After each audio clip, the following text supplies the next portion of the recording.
All right. Okay, so with the poll that we took this week, it was close between mindset and social life, but social life won. So we can always do mindset next week. But I made a little PowerPoint again so you guys could see.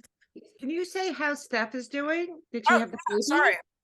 Yes, she had a little baby girl, 6 pounds, 15 ounces, um, C-section scheduled. Her name is Martina Palma and then Greenie. So her her family wants to call the baby Tina. I want to call the baby Marty because I think that would be so cute. So I'm referring to her as Marty McFly. So Marty McFly is doing good. Steph is doing good. Um, she's a warrior. She's like, this is not as bad as the first time. So we'll see. But everyone's good. So almost 2 pounds smaller than her son. So she's like loving holding a little guy, well, a little girl. Part of me thought that you would possibly jump in on this, but I guess not. Um, okay, so you guys can see my screen, right? Okay. Okay, so social life and health. Now, a lot of this is going to kind of just be like my preference because in reality, right, if you are really working towards a goal, especially in a cut, your social life doesn't, well, your social life doesn't have to falter, but like eating out and drinking does. Um, but I want to promote fun and I'm a big believer in experiences, right? And moments over macros.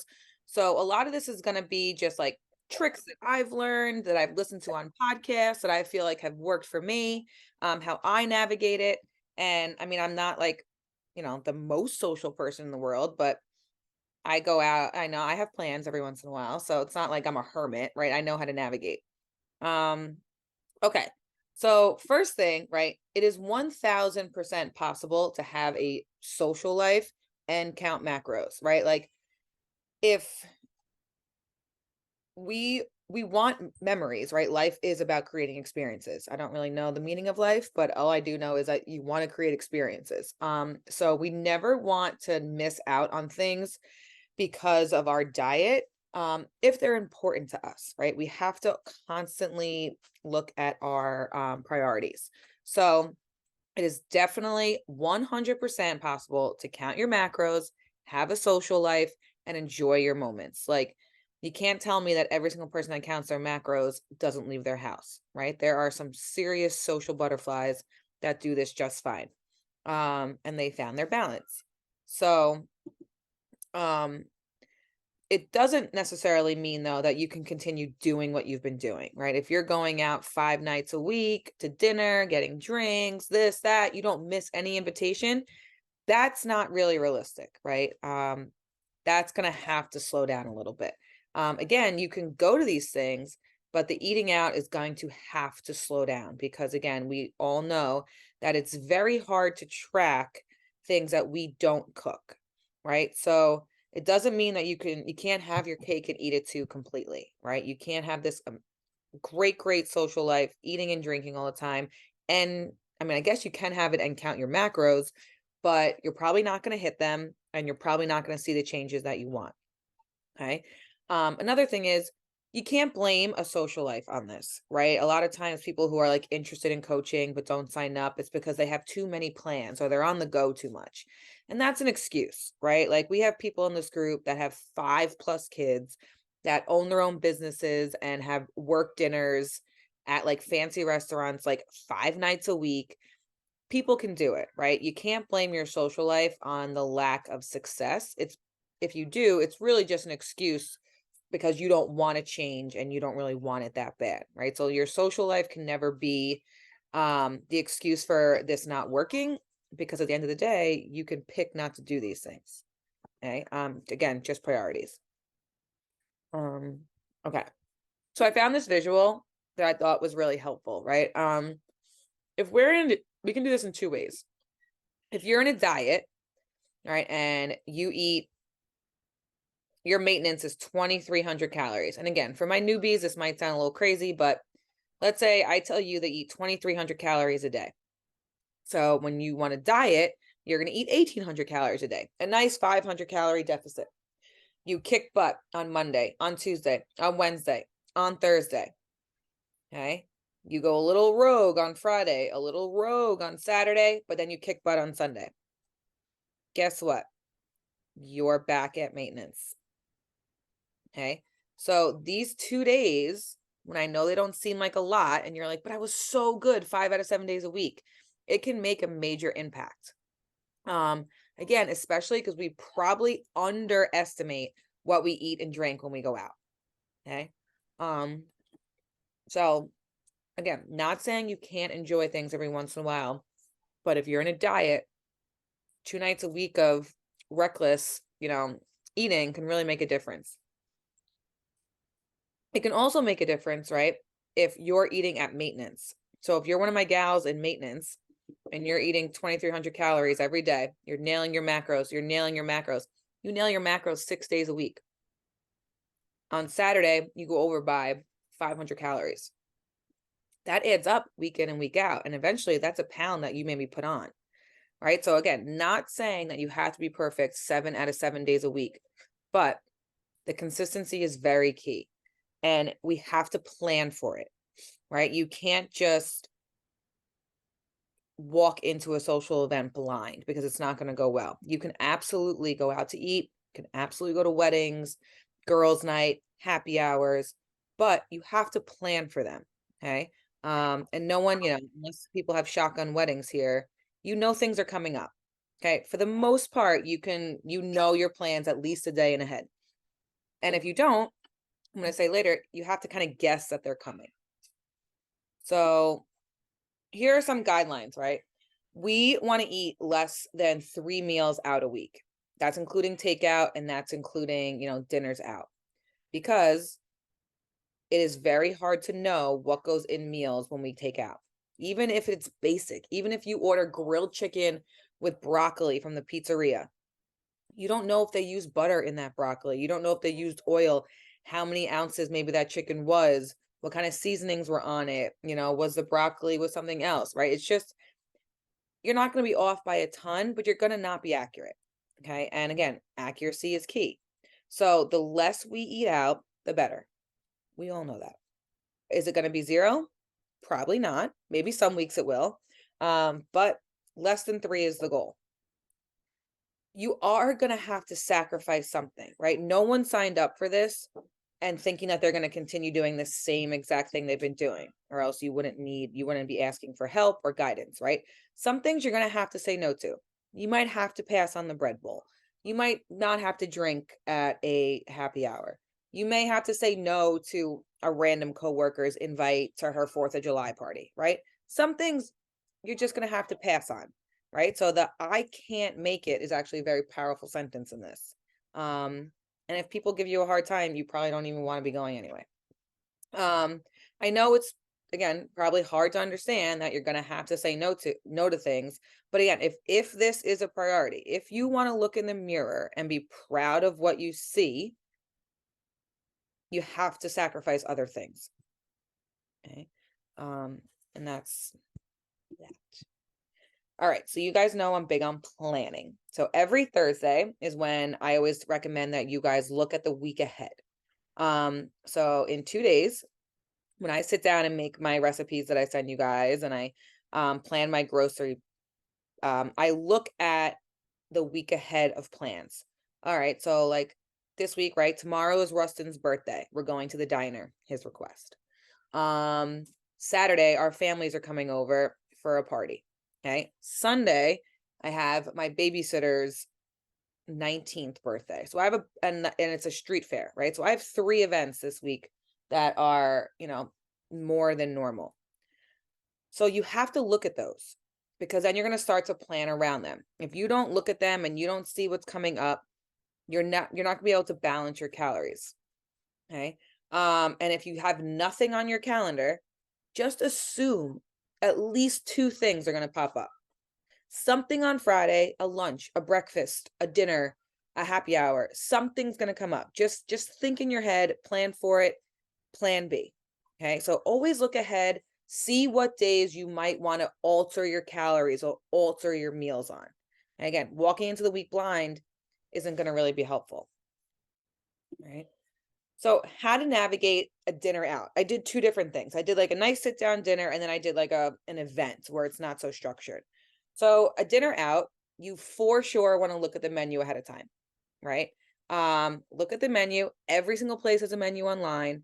Um, you want to pick things that are grilled, baked, um, not baked in cheese, but just like baked, raw, right? For fish, we want to stay away from cream sauces. We want to stay away from things that are fried. We want to stay away from dishes that have like 74 ingredients in them because they're even harder to log, right? You want to look at dishes and maybe figure out alterations you can ask for. Ooh, I love chicken parm. Maybe I can just have it grilled with some cheese. Or, I love this pasta dish, but it has a cream sauce. Maybe I can get it in, marinara sauce or something. Okay. Think about things that you can alter to make things easier. Right. So again, preparation beforehand is fine. And don't seem like you're not weird. Even people who don't count their macros look at menus ahead of time. Okay. So you definitely want to look at the meal.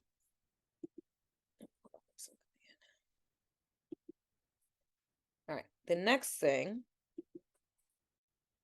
Now, this is more preference, right?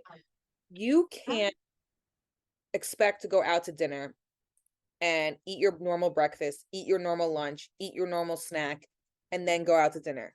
You're gonna be over. There's no way your out to dinner calories are gonna be the same as your home dinner calories. It's just not gonna be no matter what. And you don't also want to be on edge. I think you want to create a buffer, right? If you know you're going out to dinner, let's leave a bigger amount of calories just so you feel safe, right? So, what I do, and what I think you guys know this a little bit, is I always push back my eating window, right? So, tomorrow is Rustin's birthday. We're going out to the diner. I'm going to cut, so it's a little bit different. I would usually eat around like, 9 o'clock. Tomorrow, I'm going to save my first meal till like noon because I'm going to combine my lunch and my breakfast and then save calories for the diner, right? You want to make a very, very large protein based first meal. Um, you want to get your steps in. You want to keep moving. You want to get your workout in if that's what you do. And I'm a big fan of having like coffee or decaf too to kind of like help with the hunger, right? Caffeine is a natural hunger suppressant. Not saying we should just drink loads of coffee to not feel hungry, but on days that you might have to push back your eating or combine your breakfast and lunch so you can have more room for dinner or go a longer window without eating to save calories, coffee sometimes is a good one, right? So that's what I do in the morning. So the day of an event, you have to sacrifice something, and it's usually one of your breakfast or lunch. You want to try and combine that so you can have like double the calories for that event. Okay. You also want to focus on your protein. When you have that big meal, you don't want it to be all carbs and fat, right? You would not have um like a bacon, egg, and cheese, because when you go out, the carbs and the fats are easily rung up. So you want to stick with a big protein meal. One, it'll satiate you longer. Two, protein's the most important macros. We want to make sure we get that in. And again, carbs and fats are going to be coming in when you go out. Okay, so big protein based meals. Okay, then you get to the restaurant. Obviously, right, you want to pass on the bread bowl. I know some breads are way more tempting than others. There are certain places where I'm not going to pass on the bread bowl. I'm going to have one. That's just how it is. I saved my carbs for that reason. If you're not really a big fan, don't just have it to be social, right? Don't ask for it. You don't need it. Save it. If you're drinking, right, always order a water with your alcoholic drink so you can have both. When you're just thirsty, you're not guzzling your wine. Now your wine is there for enjoyment, not because you had a salty fry and you need it. Okay, so always have some other drink on the side. Enjoy your meal. Don't sit there and stress. Don't sit there and think you're losing all your progress. It's one meal. Enjoy it. It would really suck to go out to dinner, do all this work, and pick something that you don't even like because you're so nervous to gain weight, right? That would be the worst of both worlds. Enjoy it. Um, if possible, and this might be weird, but if you go to like dinner in a town or a village, when you're done, go for like a 10-15 minute walk with whoever you're with, the long way to the car or something. Walking after you eat is huge for digestion and insulin levels, right? And it just makes you feel good. Um, I do this every time I eat lunch. I go for a quick walk after. Sometimes I have to do it after dinner's out because I physically can't sit in the car because I'm so full, but that's not what we want to get to either. Um, and again, dessert, weigh it out. Are you more of a dessert person? Then maybe order like a smaller dinner. If desserts don't really tempt you, just skip it, right? We don't want to eat 400 calories of a dessert that was just right? If something on the menu is screaming at you and you're like, oh my God, I love this, eat it. If you're like, yeah, I guess that's fine. Don't get it, right? It's not worth it. Or split something, right? But if you really want it, absolutely eat it. But again, if it's nothing that's gonna like you're gonna rave about tomorrow, don't waste it. Go home and have some ice cream or something. Right. All right. So now we're gonna think about like events, like things that don't necessarily have um a menu or like a plan.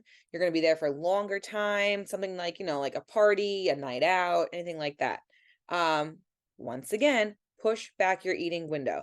The 2 weeks ago, when I went out to like a fancy steakhouse for my birthday, I didn't eat until we went to dinner. Okay. Now, some people that would not work. I'm okay with fasting. It doesn't bother me. I'd rather that. But like I waited till 5 o'clock to eat. I had a protein bar and that was it because I knew that I was going to eat a lot at dinner. So if that's something that doesn't bother you and you're okay with fasting, do it. One, a fast every once in a while is great for you. And now you're going to have 2,000 calories to eat at dinner. Most of us can't eat 2,000 calories in one sitting. Me, Mindy, Jamie. Yes, we can eat 2,000 calories in one sitting, especially at a steakhouse. Um, but most of you guys will get full before that and you'll be fine. So once again, push back that eating window, have a protein meal or bowl or something, but that's it, right? Sacrifice a meal. Once again, get your steps in, get your water in, get your workout in. Be normal. Think about the event. You don't want to walk into the event blind. You know something about it, right? If it's an engagement, a cocktail party, there's going to be a lot of finger foods. If it's like a girls' night where everyone's bringing food, it's going to be a potluck. Again, a lot of food. Is it a wedding? Is there going to be an actual dinner? Okay. Is it a night out at the bar where you're just kind of like, going to drink and possibly order food? You need some sort of mental plan. Walking in and just winging it is probably going to make you just say F it and eat whatever you want. Okay. So think about a plan. It's better than nothing. You don't need to write it down, but it should be something in your head. All right. Now I have a lot on this one. These are a lot of things that work well for me. Until I got my dentures, right? My teeth, I used to bring gum. Okay. You pop gum in your mouth. You're not really going to eat. You might take it out if something looks really good, but keep it in. I always say, and again, if you're not a drinker, this can kind of vary, but you're going to want to pick food or booze. And I'm not saying you can't eat, right? But you can't really go hard in both. You can't go to a cocktail party and have, 47 margaritas and eat everything in sight, right? Something has to give. Be like, all right, tonight I'll have a glass of wine, but I'm going to enjoy the food. Or, okay, tonight I'm going to eat before I go, or I'm going to pick on a couple of things, but I'm going to have some drinks, right? It kind of has to be one or the other. Both is just going to be a lot of calories.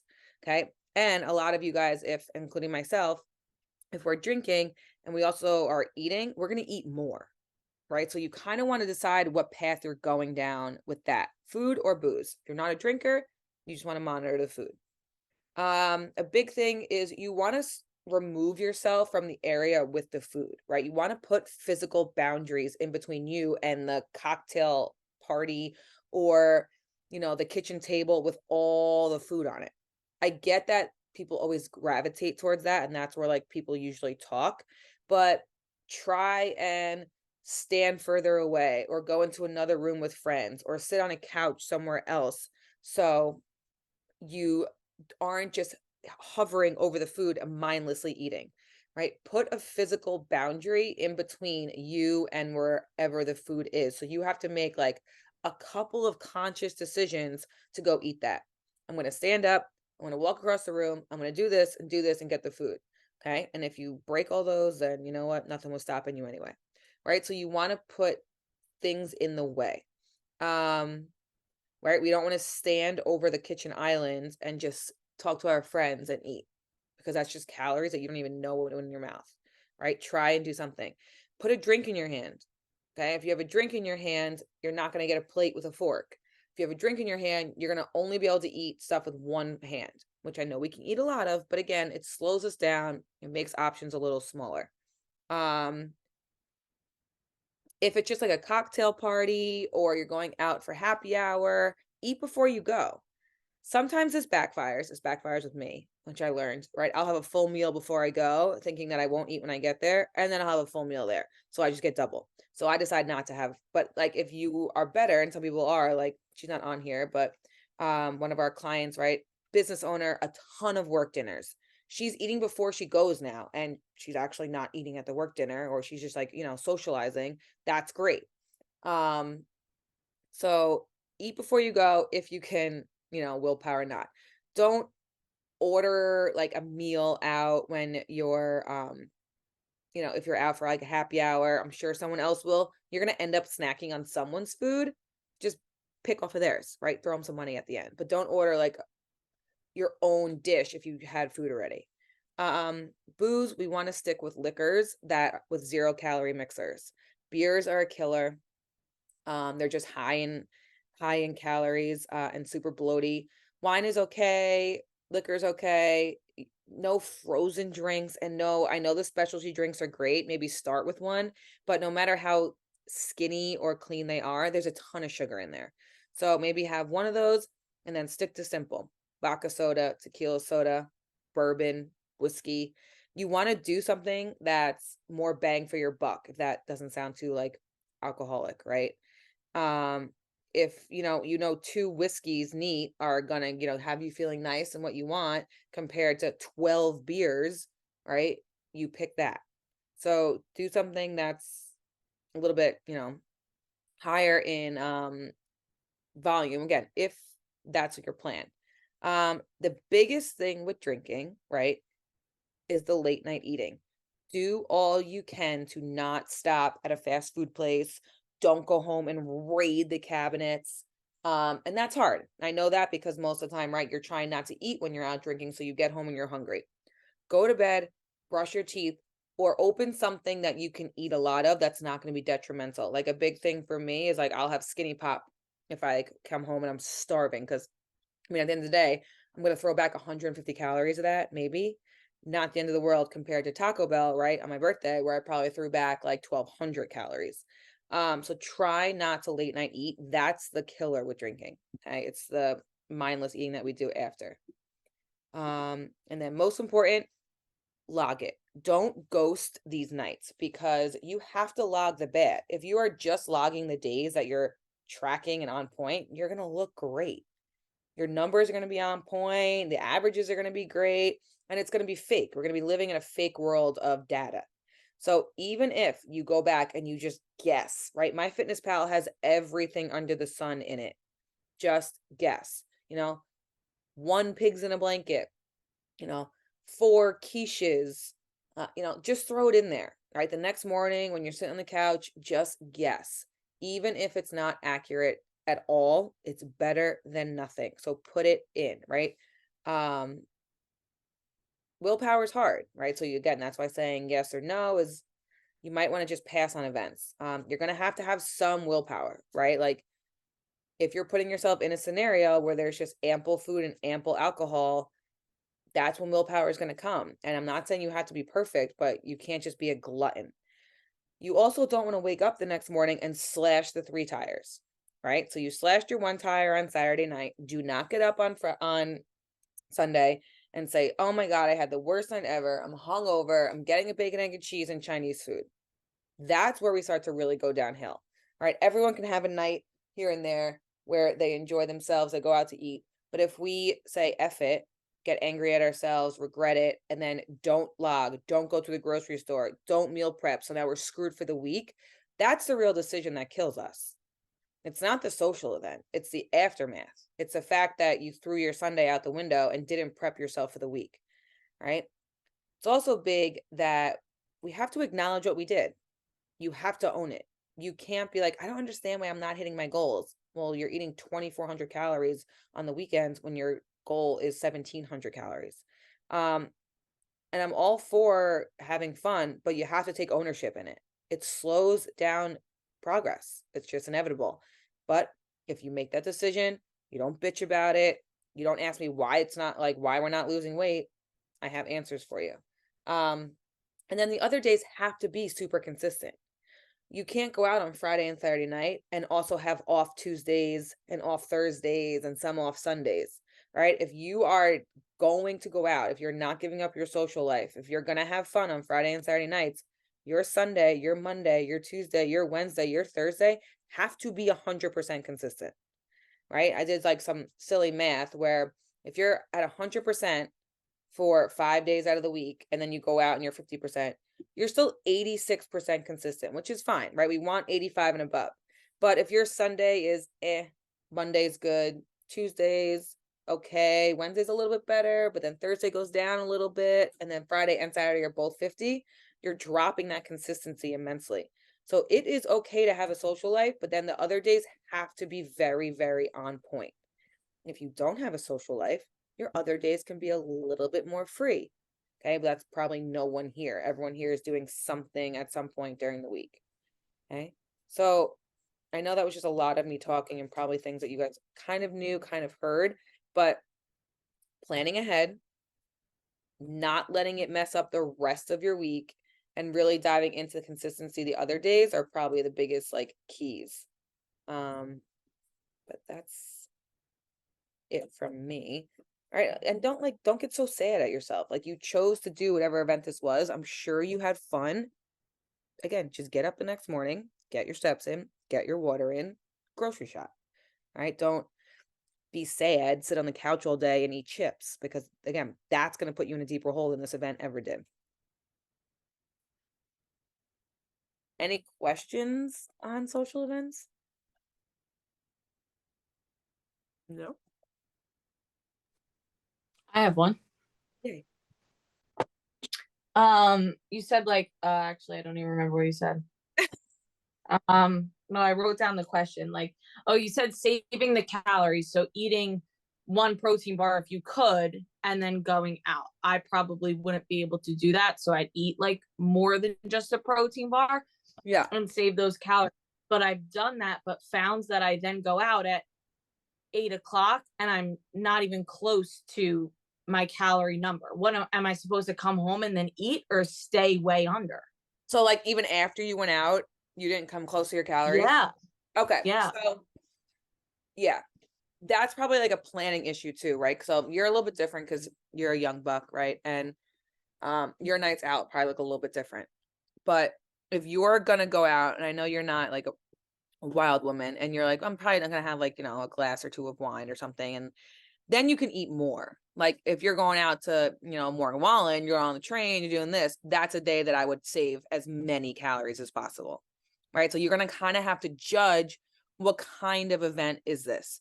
Right. So like for Rustin's birthday tomorrow, we're going to the diner. I'm not slamming back beers at the diner. It's going to be a dinner that I'm going to have, and I'm going to make a good choice. So I'm still going to eat tomorrow a good amount, right? I'm still going to probably go to the diner with overeating 1,000 calories. I'll save like 800 for the diner. But on Friday, it's Cinco de Mayo and we got a babysitter, right? So that's when the margaritas might happen. So maybe I'll leave a lot of calories for that. You kind of have to decide what kind of night or day it's going to be and then pick from there. And no, like, you know what? At the end of the day, if you come home, don't shove your face full of food. Maybe, maybe have another quick source of protein, like, but you don't have to like hit your like, again, it's better to be under than to be over. Okay. So. And there are days too where you don't need to log, right? I said log, but like there's holidays like Christmas. You don't need to go back and log on Christmas. Your birthday, you don't need to go back. And like, there are days, yes, you can take off from tracking, but it can't be every Friday. It can't be Friday and Saturday. It can't be a 4-day bender, right? Like, of course, there are days where you just mentally, you know what, I'm not putting food in. That's fine every once in a while, but it can't be a weekly thing. That really messes it up. And I know for me, I would rather see something, right? Like it, even if I'm going out, I'm going to maybe log as I go just to kind of keep myself in check a little bit. If I don't see any kind of numbers, I can go down a black hole with food, right? I can probably have a 5,000 calorie day and not think much of it. So I keep myself in check by logging kind of as I go or the next morning just to see how much damage I did. So I'm not like shocked when the scale is up 3 pounds, right? So I do it just for myself. Um, but again, there are days when you don't need to log, but it can't be a weekly thing. What do people do on vacation, CJ?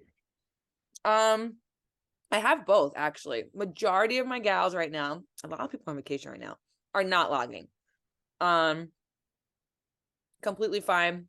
They go rogue for a week. It's almost better because I know that that whole week is gone then. Like I'm just gonna assume it's crap. If you don't log like one day, then we have numbers, but the numbers aren't accurate. I'd almost rather a 0 than untrue numbers. So if you're going on vacation, I think it's up to you. I would log probably just because I like to keep myself in track. Um, one of our clients right now is down for only 4 days. She's a logger. She's gonna track. She didn't bring her food scale, but she's still gonna guess and put her food in. Anne, who's in the Bahamas or wherever that amazing place is, she's not logging. And that's all okay. Vacation is different. Again, unless you go on vacation like once a month, then it's a little bit different. Then we got to figure something out. But hopefully no one's doing that with, trying to lose weight and stuff. But vacation, I would feel like would be a free pass. But you still want to focus on water and steps and protein-based meals. So like maybe logging like your big meals, but not your snacks, something like that.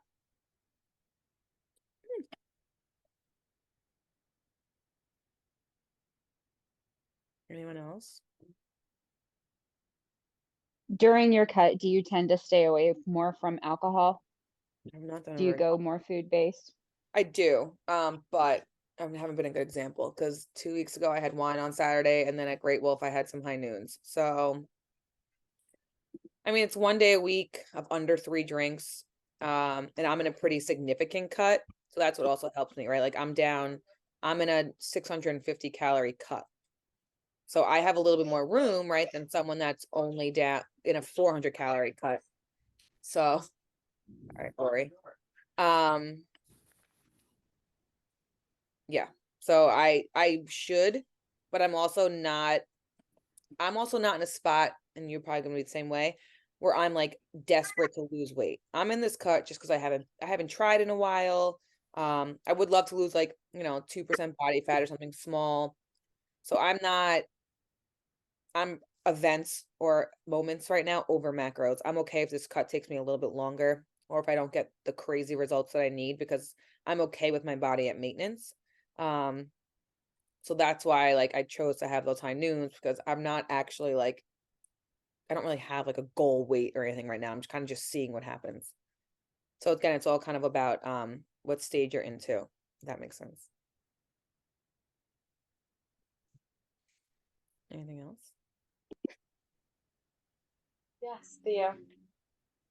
Theo, you have Um, a question? yes. You always say like have protein. Like I feel like I should know this, but I don't. Why do we focus so much on like our protein intake, regardless like when you're in a cut or in maintenance?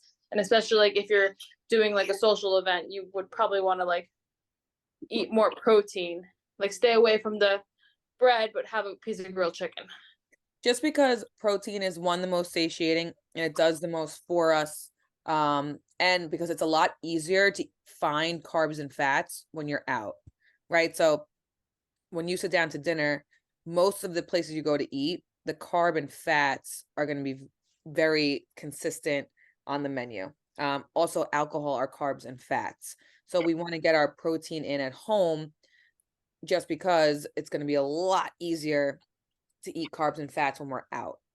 Gotcha.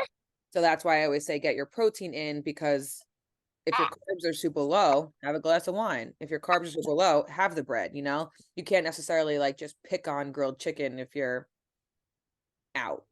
Sorry. He's faking it. Okay. Yeah, that makes sense. So thank you, CJ. Of course. Hi,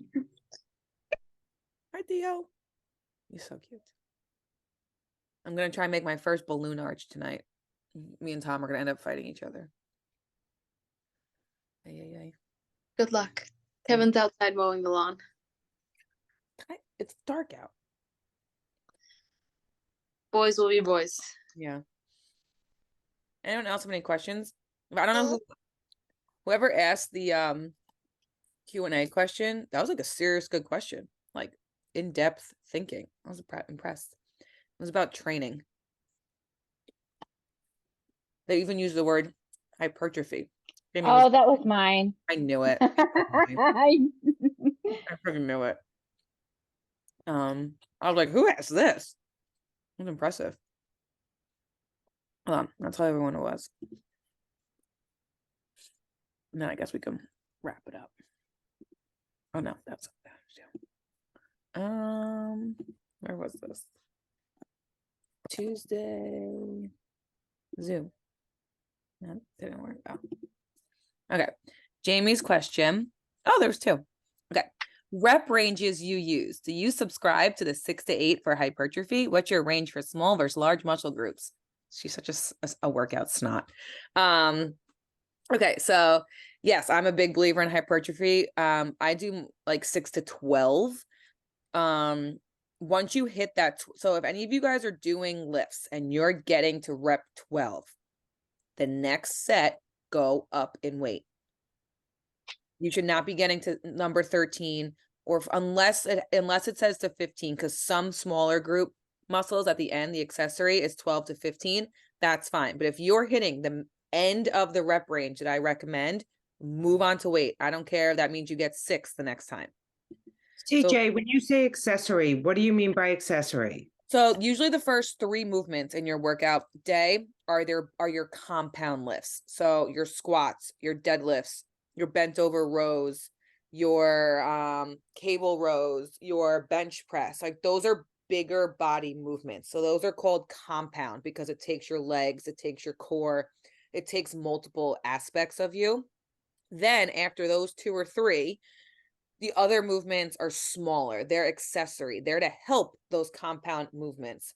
So if you have hamstring curls, that's an accessory movement. You're sitting on a machine. You're really only using your hamstring, but those are there to help you with your deadlifts eventually, with your squats, with those. So those are accessory. I don't think anyone has more than 3 compounds. Then the rest are accessory. Usually the compound lifts are 6 to 10 rep range, usually 6 to 8. And then the accessory ones are between 8 to 15 reps. But if you get to the higher end of those reps, do not go to 16. Do not go to 13 if it's 12. Next round, pick up a heavier weight, right? We don't want you doing 20. We want you doing heavier. But okay, so if I do my compounds, I'm like, if I get to like 8 to 10, I'm like, I need to go up on weight. So that's okay, right? Yes. Because Yeah. I want to try to go higher. So I'm like my heavier lifts, I'll do like 5 to 6. That's fine. Okay. CJ, once I get past 2 dumbbells that are like, if I'm doing something with 2 25s, while I might be able to physically hold, I can't hold more than 2 20. Did you buy the Versa grips yet? I did not, because my son made fun of me. I just said I was a fan of him. I take it back.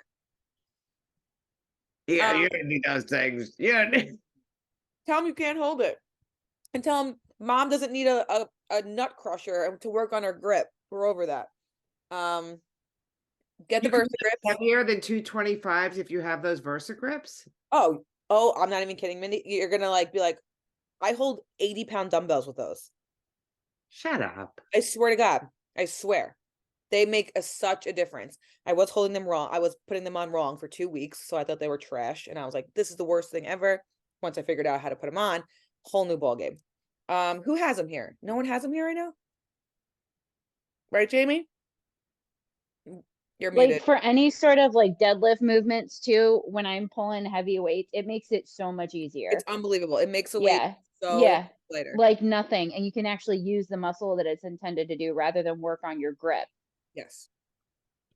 It's key. I use them for upper too. Like now I use them on my my lat pulls because Aram called me out.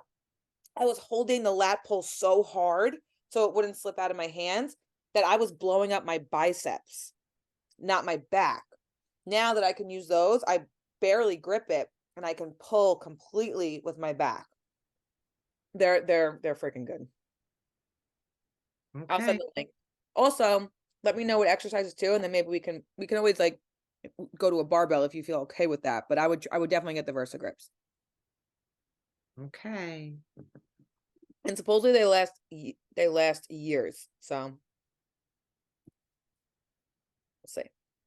I'm a big fan. So this other question, I'll just answer it. It's more about eating. Recipes calling for butter, cheese, cream.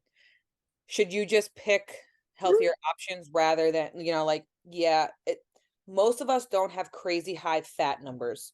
I know I have a hard time hitting fat, so I actually try and put some butter in my food because I stink at hitting fat. I think it's just years of thinking that fat was bad for you. But for the most part, I'd stay away. They're also like, there are so many options, right? Low fat cheeses taste great. Yesterday I made a cream spinach with Laughing Cow cheese. It was delicious. Not even close to what like a real would be. But yeah, I would just stick with simpler options, use the spray. Olive oil is good, it's a good fat. Just be careful. It's a lot of fat. So if you only have like 9 grams of fat left for dinner, night stuff, 1 teaspoon or tablespoon of olive oil is going to be like 9. Oh, I think that's actually right. 9 grams of fat alone. So just be wary of that. Almond milk is a good substitute. Again, low fat cheeses. There's low fat cream cheese. Again, the Laughing Cow cheese is a great substitute. I think it's delicious. Cottage cheese, or all my cottage cheese haters.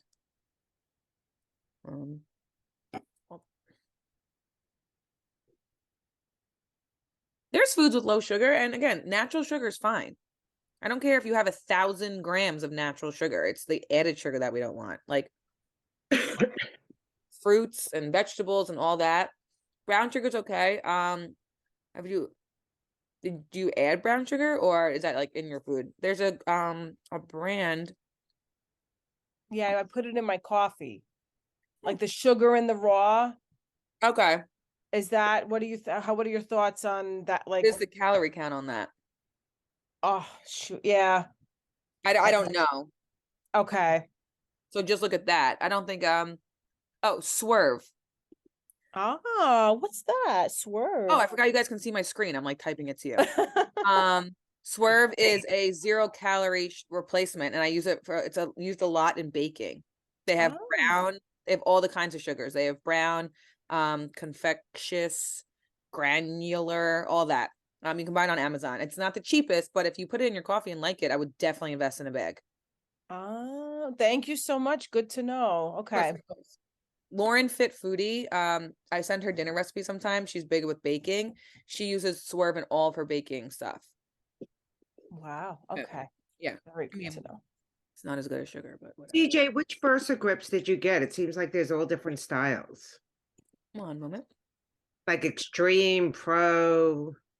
I got these, the pink ones. Do they say what they are? Are they the Pro, the Classic? I'm on the Versa grip. Pro Authentic. Okay. And then I guess measure your wrist. I don't know if I did that, but Okay. they're good. And then Put them on, videotape yourself putting them on and see if you get them wrong like I did. Do they have instructions? How'd you figure it out? I saw a reel A reel is like some- Instagram thing that was like, I you're gotcha. putting your Versa grips wrong. I was like, oh, good to know. It's been 2 weeks. Okay. Yeah. You don't like, you put the, like if you're holding it, you put the grip like around it. You don't put it on your hand. The Do you bar, keep it on the whole workout? Like just it's just sit. I like if I'm using it for dumbbell deadlifts, I'll keep it on the whole set, but I take them on and off. So It's a they're lot better of- than gloves. If anyone wears gloves, I'm not making fun of you, but I am making fun of you a little bit.